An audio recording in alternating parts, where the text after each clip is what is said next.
आप लोग YouTube channel देख रहे हैं और मैं हूं आपका मेज़बान शाम। व्यूवर्स, जैसा कि आप लोग जानते हैं कि हमने पिछले 2 से 3 दिन से स्पोकन इंग्लिश लैंग्वेज के हवाले से सीरीज़ शुरू की हुई है। तो आज स्पोकन इंग्लिश की लैंग्वेज की सीरीज़ का आज तीसरा लेक्चर है। तो इस तीसरे लेक्चर में जो हम टॉपिक कवर करेंगे वो है जी स्पोकन इंग्लिश, यानी कि इंग्लिश लैंग्वेज की ग्लोबलाइजेशन। ये ग्लोबलाइजेशन का क्या मतलब है स्पोकन इंग्लिश के हवाले से और इसकी क्या अहमियत है, आज के लेक्चर में हम ये डिस्कस करेंगे। तो सबसे पहले मैं आपको सादा जुबान में ग्लोबलाइजेशन का मतलब बता दूं। इसका मतलब यह है कि चीज़ों और वाक़यात का तेज़ी से एक जगह से दूसरी जगह फैलना।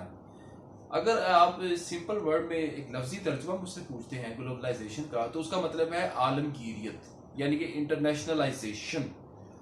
तो इसकी मिसाल मैं आपको एक कैसे दूंगा कि दुनिया, आज की जो दुनिया है वो एक ग्लोबल विलेज बन चुकी है। वो कैसे बन चुकी है कि जो अमेरिका में, कनाडा में, ऑस्ट्रेलिया में या न्यूजीलैंड में जो होता है वो सेकंड्स में हमें न्यूज़पेपर या टीवी चैनल के जरिए पता चल जाता है। तो ये एक छोटी सी मिसाल है ग्लोबलाइजेशन की। तो इसको हम कनेक्ट करेंगे आज के लेक्चर में, ग्लोबलाइजेशन और इंग्लिश और खासतौर पर स्पोकन इंग्लिश का जो गठजोड़ है वो आज हम इसमें जिक्र करेंगे। तो सबसे पहले इस हवाले से मैं आपको बताता चलूँ, स्टूडेंट्स, आज की दुनिया में अंग्रेजी तालीम एक लाजम व मलजूम है। इसके साथ हम साइंसी दुनिया में भी रह रहे हैं। साइंसी दुनिया में रहते हुए ये जो दुनिया है एक मुकम्मल ग्लोबल विलेज बन चुकी है। चीज़ें जंगल में आग की तरह फैल रही हैं। इसी तरह मैंने अभी आपको पहले बताया कि जो कुछ जापान, ऑस्ट्रेलिया और अमेरिका में होता है वो सेकंड्स में हमें पता चल जाता है पाकिस्तान में बैठे हुए, बांग्लादेश में बैठे हुए और इंडिया में बैठे हुए। तो ये तभी मुमकिन है ना जब हमें अंग्रेजी बोलनी आती है या समझ नहीं आती है, तो उसके बगैर तो ये मुमकिन नहीं है।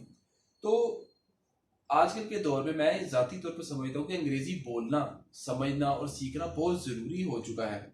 और इंग्लिश के जो यूज़र्स जो हैं, अगर मैं एशिया की बात करूँ तो पिछले चंद, यानी कि एक दहाई में एशिया में इंग्लिश स्पीकिंग के जो यूज़र्स जो हैं उनमें जो इजाफा है वो 350 मिलियन का हुआ है। जी हाँ नाज़रीन, 350 मिलियन यूज़र्स बढ़े हैं सिर्फ एशिया में एक दहाई में। और ये जो 350 मिलियन का मतलब है अमेरिका और बरतानिया की आबादी के बराबर।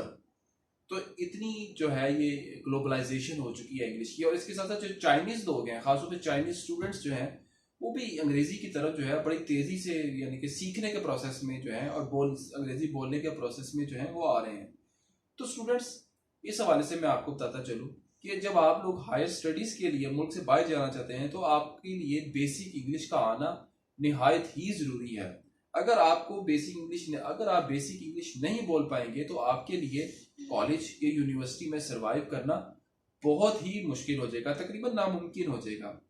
तो दूसरी सबसे अहम बात यह है कि जब भी आप बाहर जाते हैं काम करने के लिए या पढ़ने के लिए, खासतौर पर काम करने के लिए या पढ़ने के लिए खासतौर पर, तो आपको बहुत सारे प्रोसेसेस से गुजरना पड़ता है, बहुत सारे इम्तिहानात से गुजरना पड़ता है। उसमें सबसे पहला जो इम्तिहान है वो है जी आपका आइल्स का इम्तिहान।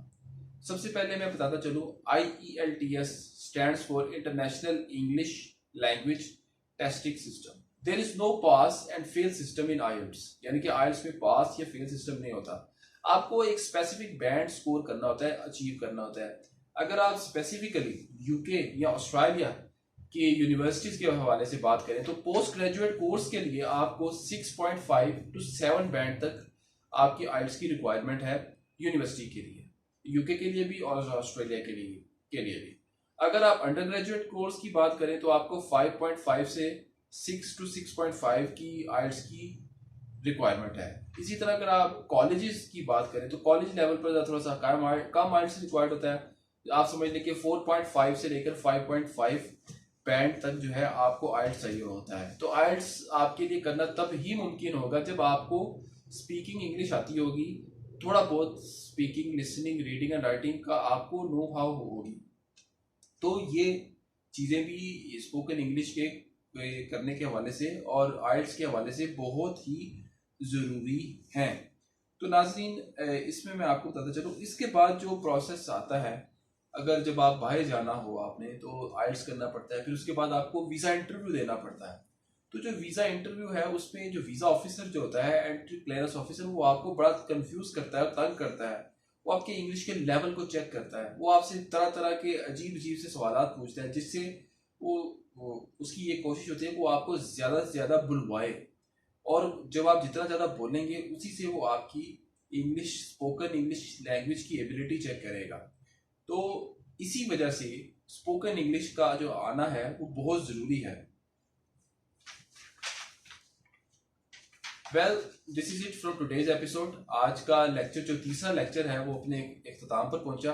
लेक्चर आपको कैसा लगा आपने मुझे कमेंट सेक्शन में ज़रूर आगाह करना है, और प्लीज़ अपने फ्रेंड्स को और अपनी फैमिली में भी सबको बताइए कि मैंने स्पोकन इंग्लिश लैंग्वेज की एक सीरीज़ शुरू की हुई है आप सब लोगों के लिए। ये फ्री ऑफ कॉस्ट है, ये मेरी एक फी सबीलिल्लाह खिदमत है, मैं आप सब लोगों को फ्री दे रहा हूँ। तो मेरे एक्सपीरियंस से फ़ायदा उठाइए, मेरे चैनल को सब्सक्राइब कीजिए, लाइक कीजिए और बेल आइकन पर क्लिक कीजिएगा। अब तक के लिए इतना ही, अपना ख्याल रखिएगा।